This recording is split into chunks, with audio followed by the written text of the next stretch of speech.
ഓം ശൈവദർശനം ഭാഗം 10.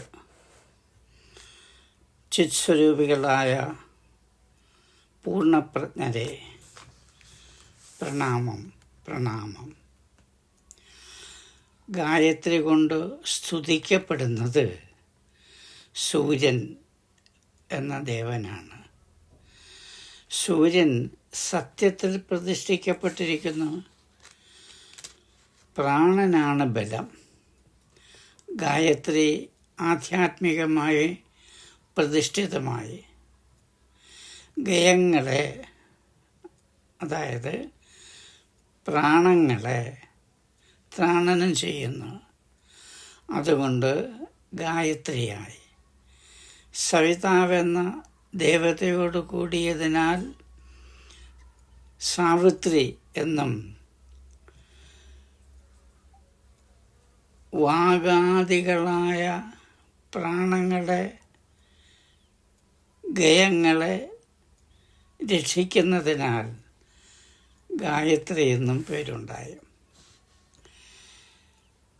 ജ്ഞാനത്തേരിലേറിയോർ, അറിയേണ്ടെന്ന് അറിഞ്ഞ്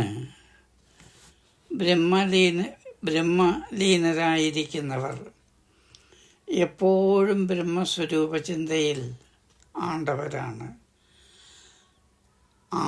അതിൽ അമർന്നിരിക്കുന്നവരാണ്. അത്തരം ആളുകളാണ് ബ്രാഹ്മണർ. ഛിദ്യന്തേ സർവസംശയ, മുണ്ടകത്തിൽ പറയുന്നു. അവർക്ക് ഈശ്വരനെക്കുറിച്ച് യാതൊരു സംശയമില്ല. ശിവചിന്തയിൽ അമർന്നിരിക്കുന്ന ബോധാവസ്ഥയാണ് ബ്രഹ്മനില അഥവാ ബ്രഹ്മലയം. വേദാന്തം കേട്ടാലും കാമം വെടിയണമെന്നില്ല. ത്യാഗത്തിൻ്റെ പരകോടിയാണ് വേദാന്തത്തിൻ്റെ അന്ത്യം.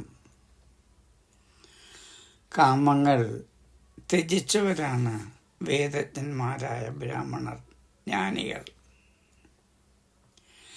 ബ്രഹ്മജ്ഞാനി എപ്പോഴും പരമാനന്ദം അനുഭവിക്കുന്നു. ബ്രഹ്മത്തിൻ്റെ ആന്തരാർത്ഥം അറിയുന്നു. പൂണുനൂൽ വേദാംഗങ്ങളുടെ സമ്പൂർണ്ണ ജ്ഞാനവും കുടുമ ശിവജ്ഞാനബോധവും നേടുമ്പോൾ അത്തരം ആളുകളെ ബ്രഹ്മജ്ഞാനികളെന്ന് പറയുന്നു. അത് ബ്രാഹ്മണർ. അവിടെ പൂർണ്ണനൂലും കുടുമയും പ്രതീക പദങ്ങളാണ്. സ്വയം കണ്ണു തുറക്കുക, ജ്ഞാനത്തിൻ്റെ നേത്രം.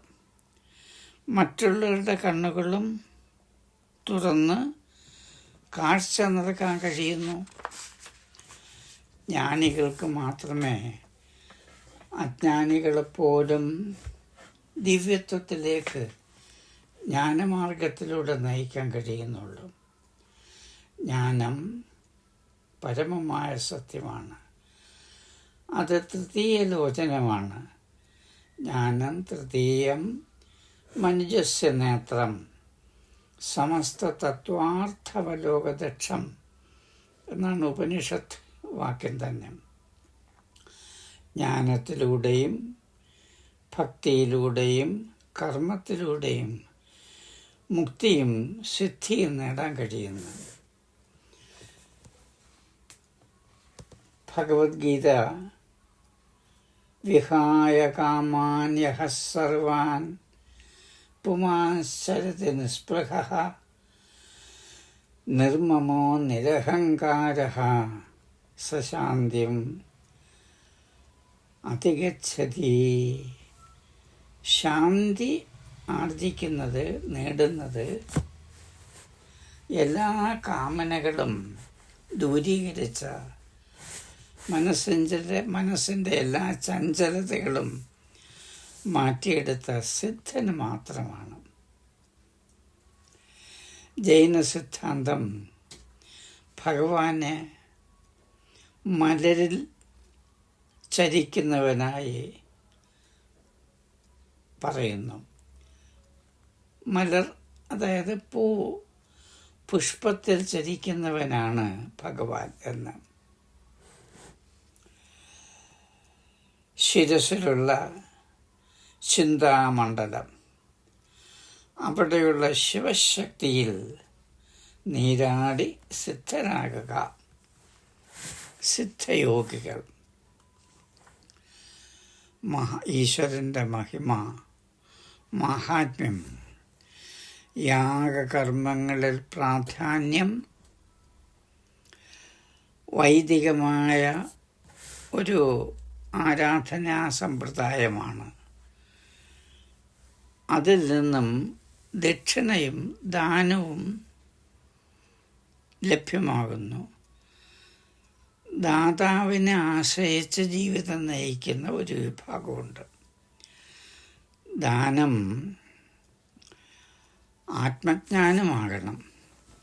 യജ്ഞ യാഗ ഹോമാദികൾ കൊണ്ട് പൂർണ്ണമായ ജ്ഞാനം കിട്ടുന്നില്ല. ധർമ്മം ചെയ്യുന്നവൻ്റെ മാഹാത്മ്യം എല്ലാ വേദങ്ങളും ഉദ്ഘോഷിക്കുന്നു. ഏറ്റവും വിശിഷ്ടമായ ദാനം ആത്മബോധം ഉണർത്തുക എന്നതാണ്.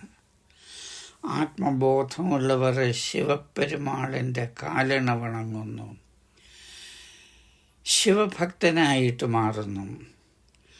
അവർ ധർമ്മമാഹാത്മ്യം അറിയുകയും ചെയ്യുന്നു. ഇതെല്ലാം ജീവിതത്തിൻ്റെ ധർമ്മമാണ്. ജീവിതത്തിൽ അനുഷ്ഠിക്കേണ്ടതായ ഉത്തമമായ കാര്യങ്ങളെല്ലാം ധർമ്മമാണ്. ആത്മഭാവങ്ങൾ, അജ്ഞാനം അകറ്റി ജ്ഞാനം നേടുവിൻ. ധനം അധികരിക്കുമ്പോൾ ധർമ്മം വിസ്മരിക്കപ്പെടുന്നു. ഭൗതികമായ ധനത്തിൻ്റെ പ്രഭാവം കൊണ്ട് പലരും പല അബദ്ധങ്ങളിലും എടുത്തു ചാടി ജീവിതാന്ത്യം വരെ ദുഃഖത്തിൽ ആണ്ടുപോവുകയും ചെയ്യുന്നു. കാലം കഴിഞ്ഞാലും ആശാപാശമഴിയുന്നില്ല. അജ്ഞാനികൾ നിത്യദുഃഖമാണ് അനുഭവിക്കുന്നത്. അവർക്ക് ധർമ്മമെന്തെന്ന് അറിയാൻ കഴിയുന്നില്ല. അതിനെക്കുറിച്ചുള്ള ചിന്ത പോലുമില്ല അജ്ഞാനികൾക്ക്. ധർമ്മം ചെയ്യാത്തവർക്ക് ചിത്തശുദ്ധി ഉണ്ടാകുന്നില്ല. ആത്മജ്ഞാനം വികസിക്കണമെങ്കിൽ ചിത്തശുദ്ധി ഉണ്ടാകണം. ആഹാരശുദ്ധിയിലൂടെയാണ് ചിത്തശുദ്ധി സംജാതമാകുന്നത്. ധർമ്മം അനുഷ്ഠിക്കുന്നവർക്ക് രോഗബാധയും വരാറില്ല. അതുപോലെ ദുർമാർഗികൾ അന്ധത പുലർത്തുന്നു.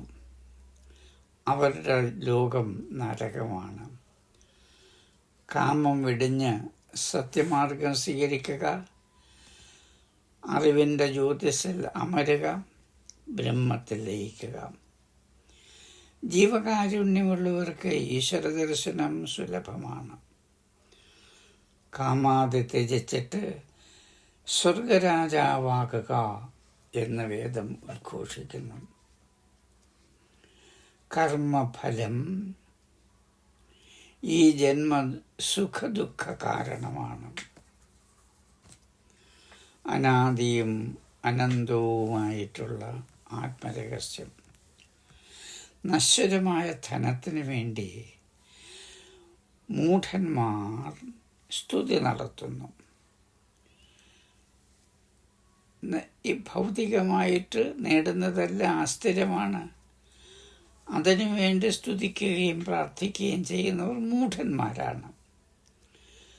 പരബ്രഹ്മത്തിൻ്റെ കാരുണ്യം അറിയണമെങ്കിൽ, അനുഭൂതിയിലൂടെ ആസ്വദിക്കണമെങ്കിൽ എല്ലാ തിന്മകളെയും ദൂരീകരിച്ചിട്ട് ധർമ്മമാർഗത്തിൽ നന്മയുടെ മാർഗത്തിൽ മുന്നോട്ട് പോവുക തന്നെ വേണം. സ്നേഹശീലരാകുക. ശിവതത്വം പഠിപ്പിക്കുന്നു. സ്നേഹമാണ് അഖിലസാരമൂഴിയിൽ. ആശാൻ്റെ മഹാകവി കുമാരനാശാൻ്റെ സ്നേഹ സന്ദേശമാണത്. സ്നേഹത്തിന് അടിസ്ഥാനം ആത്മാവാണ്. അത് പരമപ്രേമസ്വരൂപമാണ്. നന്ദീശൻ ശിവനാണ്. നന്ദി സദാ ഈശ്വരനായ ശിവനിൽ തന്നെ കണ്ണുറപ്പിച്ച് ശയനം ചെയ്യുന്നു. സ്നേഹശീലരെ അറിയുന്ന സാക്ഷാ ശിവപരമാത്മാവ്. അവർ ശിവാരാധകരാണ്. അവർക്ക് വിനകളെല്ലാം അറ്റുപോകുന്നു. കർമ്മവിനകളില്ലാതാകുന്ന ജന്മമുക്തി ലഭിക്കുകയും ചെയ്യുന്നു. അജ്ഞാന അന്ധകാരത്തിൽ നിന്നും അറിവിൻ്റെ ലോകത്തിലേക്ക് ഉയർത്തുന്നു. ശിവ ശക്തി ഉപാസകരായിട്ടുള്ള സാത്വിക പുരുഷന്മാർ, ഭക്തന്മാരെന്നർത്ഥം.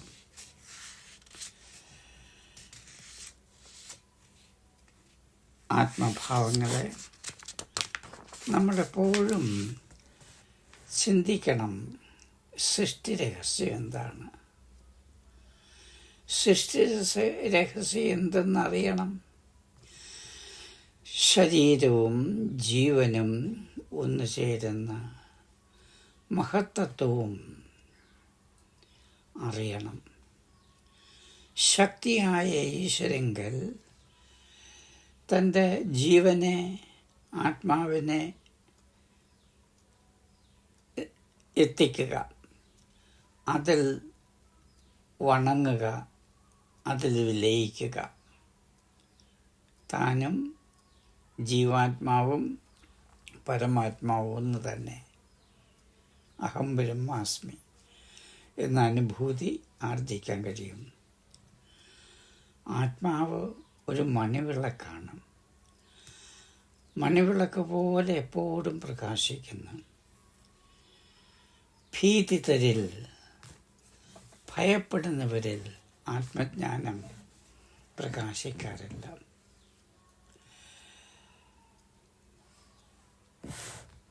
ഈശൻ സകല ചരാചരങ്ങളിലും പ്രകാശം പകരുന്നു. വസ്തുബ്രഹ്മത്തിൻ്റെ ചൈതന്യം ആണത്. കുണ്ടലിനി ശക്തിയെ ശിരസ്സിലേറ്റി തുരീയാവസ്ഥയിലെത്തുക, പരമാനന്ദത്തിലേക്കുക. ശിവബോധം ലഭിക്കാത്തവരാണ് മദ്യം തേടി നടക്കുന്നത്.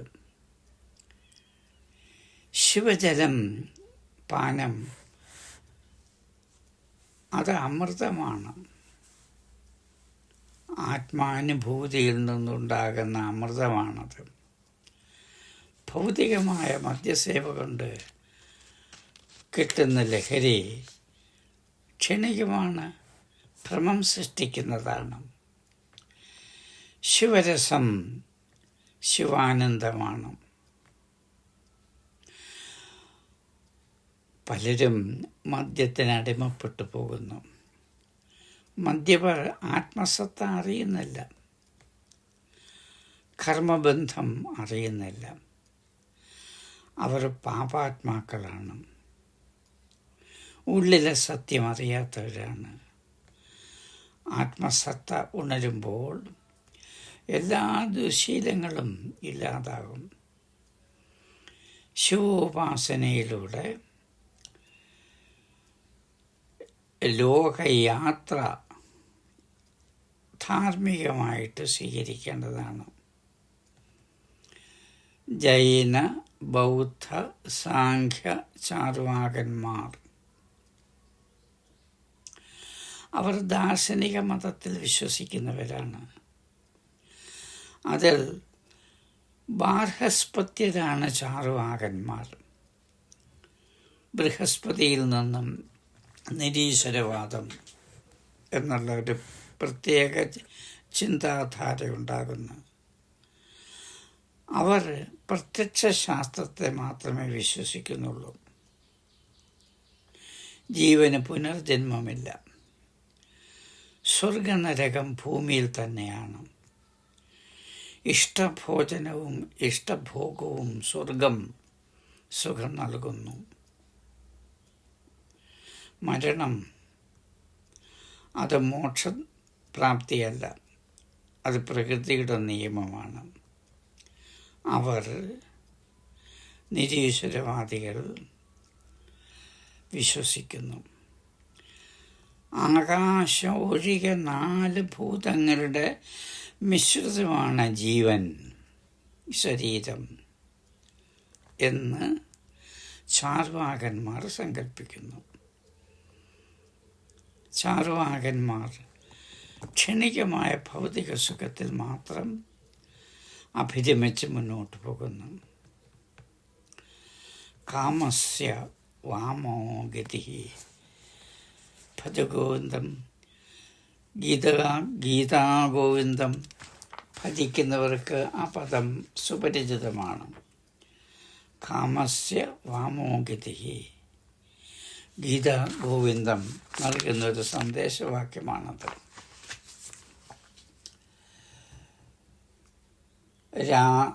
പകലെന്ന ഭേദമില്ലാതെ ജാഗ്രതാതീത സ്ഥിതിയിലമർന്ന് സദാ പരമാനന്ദം പകരുന്ന ശിവതമായ മധുരവും മനോഹരവുമായ പദവിയിലേക്ക്, സ്ഥാനത്തേക്ക് സദാ സഞ്ചരിച്ചു കൊണ്ടിരിക്കുക. അപ്പോഴാണ് സച്ചിദാനന്ദം ബോധ്യമാകുന്നത്. ശിവാനന്ദമധുവാം ജ്ഞാനാമൃതം എന്നാണ് പറയുന്നത്. യോഗികൾ പ്രാണനെ ഉണർത്തി ചന്ദ്രമണ്ഡല നിലയിലെത്തുന്നു, ബോധാമൃതം പകരുന്നു. അത് മദ്യം സേവിച്ച് കിട്ടുന്ന അമൃതമല്ല, ആനന്ദമല്ല. അത് വെറും ചഞ്ചലത സൃഷ്ടിക്കുന്നു.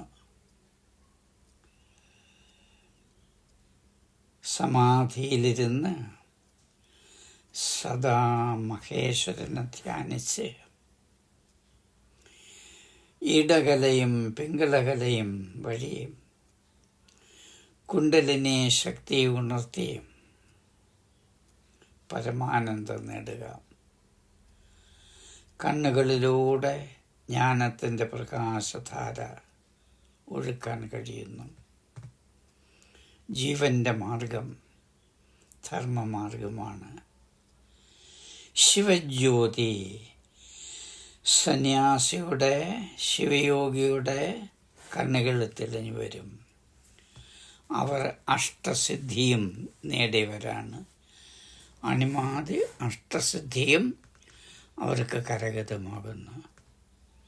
ആത്മഭാവങ്ങളെ ശൈവദർശനത്തിൽ ചിതറിക്കിടക്കുന്ന ചില ആശയങ്ങൾ അവിടെ നിന്നും പിറക്കിയെടുത്ത് ക്രോഡീകരിച്ച് ശ്രവണഭക്തരായ ഭവാന്മാർക്ക് നൽകിക്കൊണ്ടിരിക്കുകയാണ്. ഇന്നത്തെ ഈ സത്സംഗം ഇവിടെ ഉപസംഹരിക്കുന്നു. സ്വസ്ത്യസ്തു ശുഭമസ്തു.